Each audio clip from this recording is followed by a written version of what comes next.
Welcome to the Cracking the Findings Code weekly podcast. I'm your host, Sharon Amore.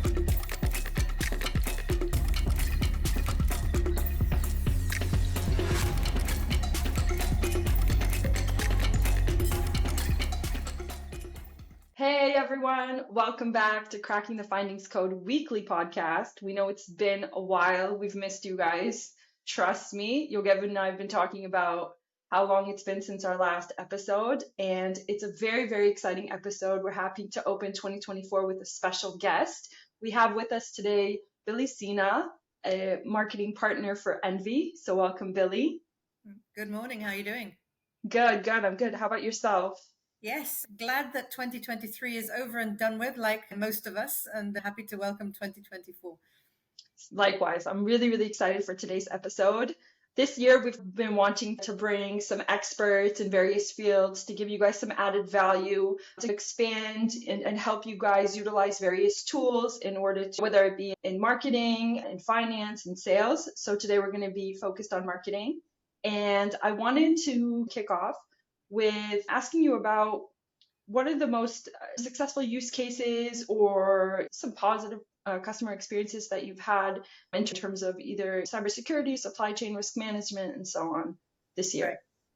Look, the key to successful marketing in 2023, 2024 and beyond is there is no one-trick pony. It used to be that you could get a good ebook, you could get a couple of demo ads, and you could put them on LinkedIn and maybe on X, and you'd get like a ton of top of the funnel leads. And it's just not working that way anymore. The successful campaigns that we're doing, really, first of all, it has to be multi-channel. So a minimum of 2 channels. The bread and butter is usually LinkedIn and Google, but X is having actually good results, and likewise Reddit. But also it's realizing that you need to have multiple assets, right? So you need to have an ebook. You need to have webinars. You need to have blogs. You need to have videos. You don't need to have everything, but you need to have a good selection of at least 5 different elements and keep on refreshing them. Because again, if a good ebook way back when last year would have been enough to keep the funnel full between 3 to 6 months, now it's like every month you need to be pumping out new content and a lot more collaborative stuff. So that's the only real way to keep the lead gen beast alive, basically, to keep it coming in with real content all the time. Could you expand a little bit on the collaborative aspect? Does that mean linking multiple channels? What exactly does that mean?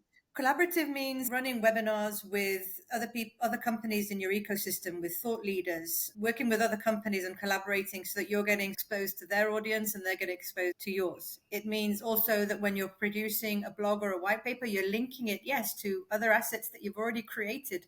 You're involving, if you created a video, create a blog out of the same video. It's not just using the one asset the one time, it's constantly like repurposing, reusing, but also thinking about, okay, who can we work with in the industry that can really boost the number of people that we're getting in front of? And obviously, if you're promoting it, it splits the costs, et cetera, et cetera.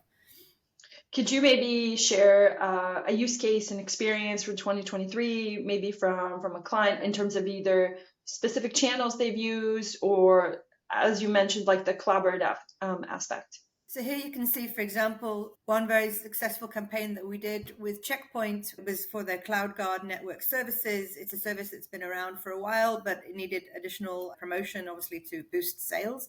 We created videos, we created blogs, we created ebooks. We created multiple ads, and we also did webinars with their clients in order to not only hear it from Checkpoint, but to also hear it from the clients. We also took client testimonial videos, which are usually very, very boring, and we speeded them up. We combined 4 or 5 clients in the same video. So a lot of times it's taking content that already exists and just packaging it differently. We don't need to reinvent the wheel every single time. Right. Look at what you've already got and repackage it. That's the essence of marketing. Right. And I'm looking just at all the different channels you're using. And for us at Findings, it's also really important for us, because the industry is so niche, to take those kind of customer testimonials, those experiences, and really share either with our partners or MSSPs. And so in terms of personal experience within the industry, how relevant is that in terms of marketing or sharing those on various platforms? the platforms completely bounce off each other. First of all, single channel rarely works. Okay, you can't just put all your money on Google or on your money on LinkedIn, for example, and say, wow, I've got a channel that's working for you. What we see over and over again is that clients that start with or do two channels, and then they'll say, oh, LinkedIn isn't working for me, it's bringing me rubbish leads.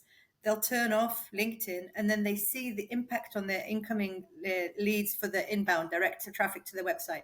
They see an impact on their Google campaigns, their search campaigns. They see impact across the board. And it's because, hey, when you're advertising on LinkedIn, right, a lot of times people say, cool ad, write down the name of the company, go back to it in a week's time. And then they go directly to your website. But actually, the first time they came into contact with you was on LinkedIn. But LinkedIn's not gaining the attribution for that because there's no way of knowing that. So it's a real ping pong effect. Maybe they saw you at an event and then they saw your ad on LinkedIn, and then they decided to go to your website. So that's, I mean, like the whole, the industry is talking about the fact that you need between 8 to 12 touch points to get in front of somebody 8 to 12 times in different ways before they say, you know what, it's a good idea for me to actually reach out to that company. And then that's another thing that's changed significantly. And we're seeing a lot. Some people are calling it the demise of inbound, but it's not really. But if you think about it, 10 years ago, when companies were starting out with blogs, it was like, oh yeah, blog, good idea. Now every company has got a blog, and the number of people reaching the blogs has gone down because they've also got all the referral sites. They've got LinkedIn, they've got their ecosystem network of people, they've got podcasts, right? They've got YouTube, they've got so many different ways of doing their research about a product that your website and your blog is just one of them, and they know it's biased, right? So they're not going to come to your blog and expect to receive honest feedback or an honest review of your product, but they're going to get propaganda. What can we do? So they go to several other sources often before they will come to your website. So that's another huge differentiator. So it's not that inbound is dead. It's just inbound has become part of the cocktail, part of the mix that you need to carry on maintaining in order for this marketing thing to work.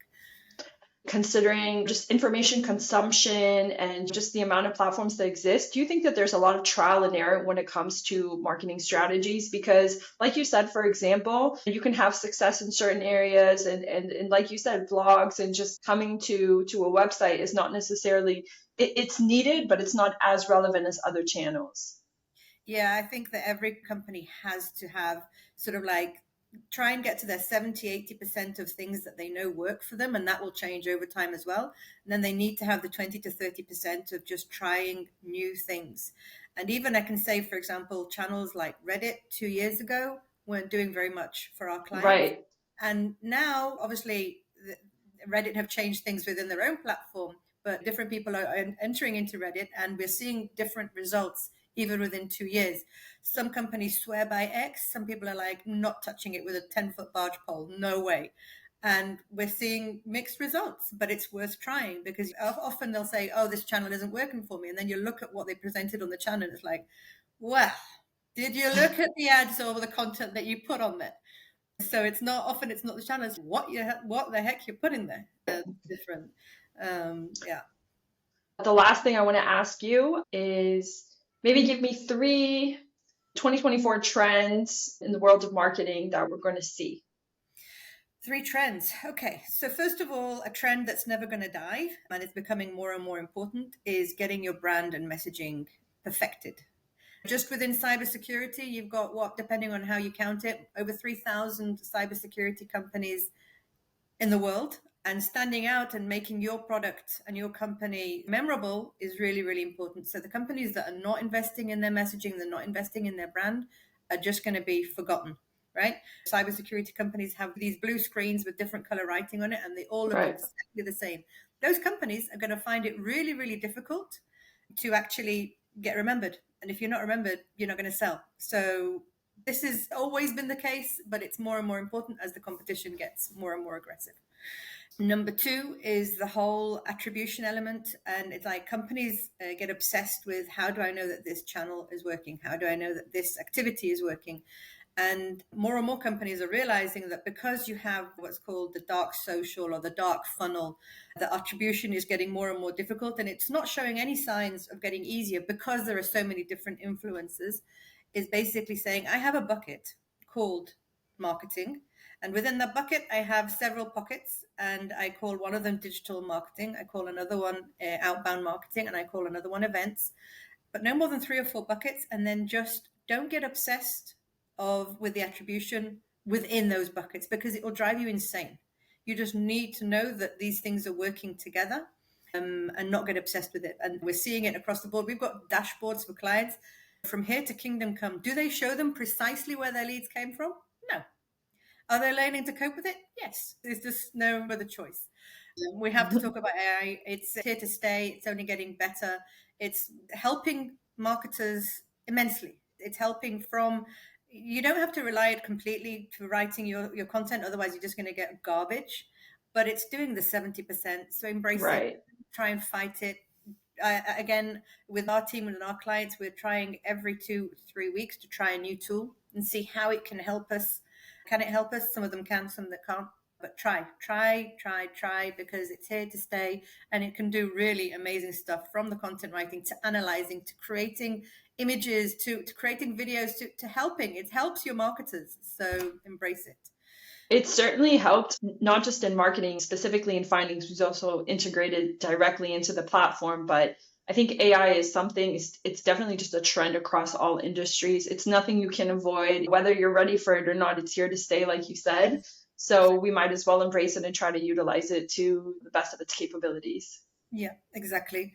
What else am I saying? It's just the testing element. You can't do everything, okay? And there's always a fear within marketing and amongst marketers, the FOMO. Oh, I'm not doing this channel, or oh, haven't got my podcast. Decide on your 5 core pieces of your 5 core channels or activities, and just really, really hone in on them.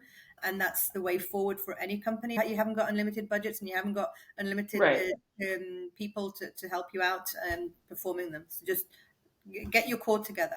Because the flip side of that is a company's doing nothing and then saying, I'm not generating any leads. And I'm like, well, yeah. I really wanted to thank you for coming on our podcast today, Billy. I definitely learned a lot. And I hope that we get a chance to have you back on at some point. So again, thank you. And with pleasure. Thank you guys for watching this week's episode of Cracking the Findings Code weekly podcast. See you next time. Bye. Bye.